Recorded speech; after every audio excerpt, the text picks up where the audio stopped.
Sebuah gua di suatu tempat di dunia surgawi. Saudaraku, kamu benar-benar pandai menilai orang. Formasi besar langit dan bumi akan segera muncul. Jika saatnya tiba, jika kita menghancurkan formasi itu, kita akan bebas. Iblis dalam formasi itu melihat fenomena aneh langit dan bumi yang tiba-tiba muncul di dunia surga dan manusia, dan berkata dengan penuh semangat. Tentu saja seleraku selalu lebih baik darimu. Kata leluhur pola ilahi dengan ekspresi bangga di wajahnya. Lupakan saja, ini adalah sesuatu yang diantar ke rumahmu. Apa hubungannya denganmu? Ayo main catur. Dengan formasi setengah matang yang kau ajarkan padanya, saat formasi besar langit dan bumi benar-benar muncul, dia mungkin tidak akan mampu menghancurkannya. Dia akan membutuhkan aku untuk mengajarinya. Setan itu memutar matanya. Gerakanmu bahkan tidak sebaik gerakanku, dan kau masih berani berkata begitu. Kata leluhur pola-pola ilahi dengan nada meremehkan. Omong kosong. Jangan kira kau bisa meremehkanku hanya karena kau kakak seniorku. Kalau kau tidak setuju, cobalah saja. Setan formasi marah. Coba saja, aku tidak takut padamu. Leluhur pola dewa melemparkan bidak catur. Datang. Kedua pria itu mulai berkelahi lagi. Entah sudah berapa kali mereka mengalami perkelahian seperti ini. Hanya ketika mereka lelah bertengkar, kedua orang itu akan berpisah. Tempat yang tak berarti, gerbang Taoisme. Chen Ping telah berlatih dengan Li Chunfeng dan Nan Batian selama sebulan.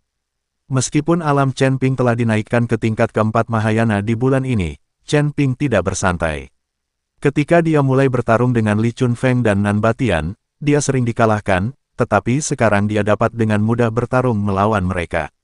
Pada bulan ini banyak sekali pendeta yang telah memasuki tangga surga juga keluar dari sana. Suan Bin dan yang lainnya, begitu pula Lin Kevan, juga keluar dari tangga, hanya Yun Li yang seharusnya masih berada di lantai 4. Banyak di antara mereka yang memasuki tangga surga bukan dengan niat untuk melewati 9 tingkat dan masuk surga.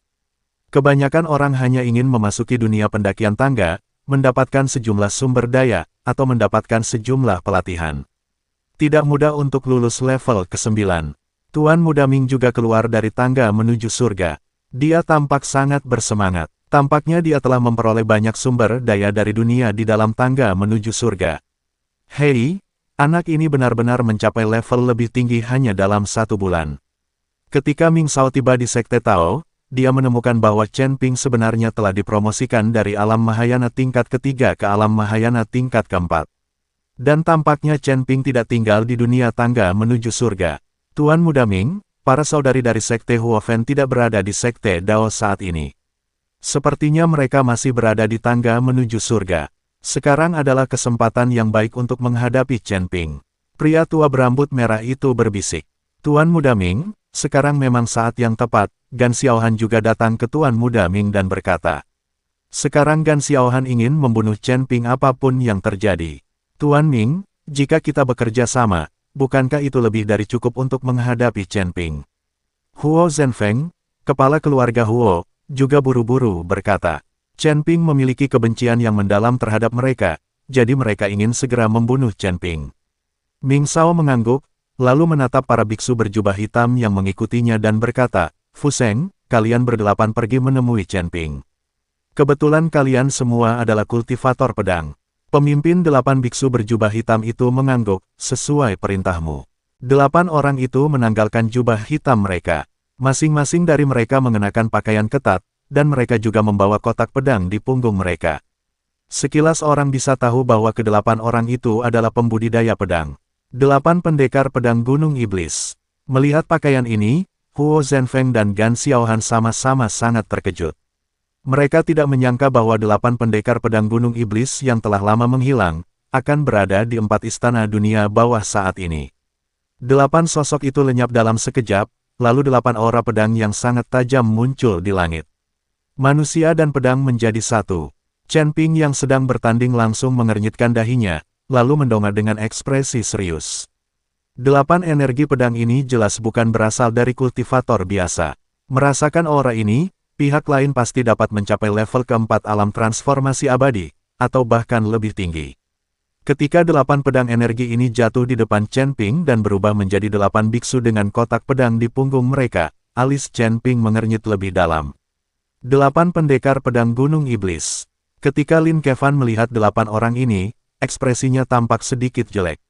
Paman keempat, apakah kamu mengenal mereka?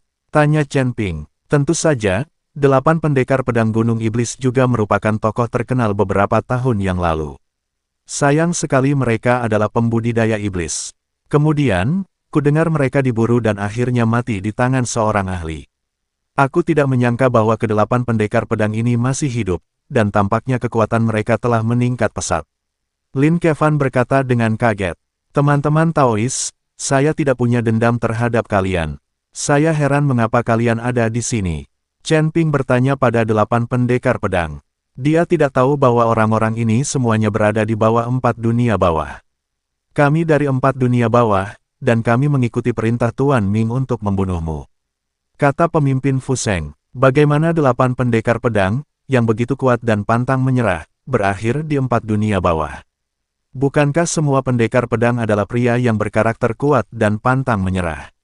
Lin Kevan bertanya dengan kaget.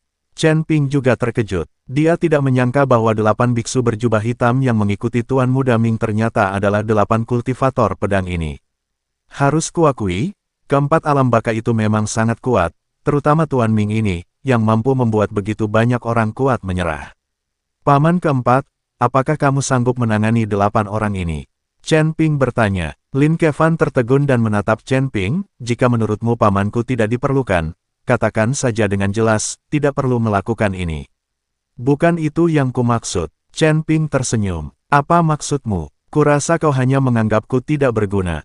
Apa kau ingin aku mati agar kau bisa memberikan lebih banyak harta di Sun Moon City kepada adik perempuanmu? Lin Kevan menatap Chen Ping dengan tatapan kosong. Chen Ping tidak bisa berkata apa-apa.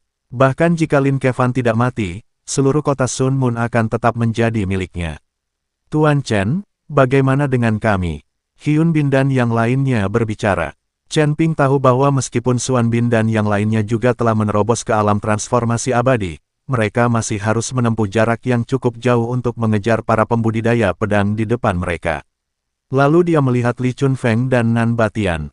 Tuan Chen, jika kita melawan 8 orang sendirian, mungkin akan sulit. Rune mengalir di pedang, dan suara samar raungan naga terdengar. Itu jelas merupakan senjata ilahi yang tak tertandingi. Di sisi lain, Chen Ping tidak menggunakan pedang pembunuh naga miliknya yang terkenal seperti yang diharapkan Fuseng. Sebaliknya, dia menutup matanya, dan aura di sekitarnya mulai mengembun perlahan. Di telapak tangannya, cahaya putih samar perlahan muncul. Cahaya itu mengandung ketajaman tak berujung, yang persis seperti niat pedang yang telah dipadatkannya. Ketika Fuseng melihat ini, wajahnya langsung menjadi sangat muram. Dia merasa bahwa tindakan Chen Ping merupakan penghinaan besar baginya. Chen Ping, apa maksudmu? Apakah akan buruk bagi tanganmu jika menggunakan pedang pembunuh naga? Kau benar-benar menggunakan niat pedang ilusi ini untuk melawanku. Apakah kau meremehkanku, Fuseng? Fuseng bertanya dengan marah, suaranya bergema di antara langit dan bumi, membawa sedikit kesan enggan dan marah. Dia telah melihat Chen Ping menggunakan pedang pembunuh naga, dan tahu bahwa pedang pembunuh naga juga merupakan senjata suci yang tak tertandingi. Namun, saat bertarung melawannya, Chen Ping bahkan tidak menggunakannya. Chen Ping perlahan membuka matanya, senyum terpancar di matanya, dan dia berkata perlahan, kamu menebaknya dengan benar, aku hanya memandang rendah dirimu. Untuk melawanmu, niat pedang ini sudah cukup. Jika aku menggunakan pedang pembunuh naga, itu akan menjadi pemborosan bakat dan kemenangan yang tidak adil. Nada bicara Chen Ping tenang, namun bagaikan sebuah batu besar yang dilempar ke danau yang tenang, menimbulkan gelombang di hati setiap orang. Dasar anak sombong. Fuseng benar-benar marah mendengar kata-kata Chen Ping. Dia mengayunkan pedang di tangannya, dan energi pedang yang tajam langsung menebas ke arah Chen Ping. Kemanapun energi pedang itu lewat, retakan hitam terkoyak ke angkasa, seperti ular piton raksasa yang ganas, menyerbu langsung ke arah Chen Ping. Chen Ping tampak tenang. Dia mengangkat tangan kanannya dengan santai dan melambaikan telapak tangannya yang berisi niat pedang. Niat pedang di telapak tangannya langsung berubah menjadi garis putih, menghadapi energi pedang yang datang dari Fuseng. Saat keduanya bertemu di udara, tidak terjadi suara memekakkan telinga seperti yang dibayangkan, melainkan kebuntuan singkat. Sutra putih dan energi pedang hitam terjerat dan bertabrakan satu sama lain, dan riak energi kecil terus menyebar ke segala arah. Kemanapun ia pergi, bebatuan di tanah berubah menjadi bubuk, dan pohon-pohon di sekitarnya terpotong menjadi dua, dengan cabang-cabang dan daun-daun beterbangan di langit. Mari kita lihat berapa lama niat pedangmu bisa bertahan. Fu Sheng mendengus dingin dan meningkatkan output kekuatan spiritualnya. Energi pedang hitam langsung menjadi lebih tebal dan lebih tajam, secara bertahap menekan sutra putih Chen Ping. Chen Ping sama sekali tidak tergerak. Sudut mulutnya sedikit terangkat, memperlihatkan senyum percaya diri. Dia berteriak pelan, hancurkan. Dalam sekejap, garis cahaya putih itu menjadi lebih terang, dan kekuatan dahsyat meledak darinya, menghancurkan energi pedang hitam milik Fu Sheng. Tidak hanya itu, kekuatan yang tersisa terus menyapu ke arah Fu Sheng. Wajah Fu Sheng berubah drastis, dan dia cepat melambaikan pedang di tangannya, membentuk perisai pertahanan energi pedang di depannya. Namun, kekuatan sisa pedang Chen Ping terlalu kuat. Ledakan. Dengan suara keras, perisai pertahanan energi pedang itu langsung hancur, dan Fu Sheng terlempar mundur puluhan kaki seperti layang-layang yang talinya putus sebelum dia hampir tidak bisa menstabilkan tubuhnya. Jejak darah mengalir dari sudut mulutnya, dan matanya penuh dengan keterkejutan dan ketidakpercayaan. Bagaimana mungkin? Mengapa niat pedangmu begitu kuat? Fu Sheng bergumam pada dirinya sendiri, dan ketika dia melihat Chen Ping, tidak hanya ada keterkejutan tetapi juga sedikit ketakutan di matanya. Tak jauh dari situ, saat Ming Shao melihat pemandangan ini, senyuman di wajahnya seketika sirna, tergantikan oleh ekspresi serius. Chen Ping ini memang tidak sederhana. Tampaknya dia telah tumbuh banyak hanya dalam 1 bulan, kata Ming Shao dengan suara rendah. Pria tua berambut merah di sampingnya juga tampak gugup. Ia menatap Tuan Muda Ming dan bertanya dengan hati-hati, Tuan Muda Ming, Fu Sheng sudah dikalahkan. Apakah giliranku untuk bertindak? Ming Shao terdiam sejenak, lalu menggelengkan kepalanya, jangan khawatir, mari kita tunggu dan lihat.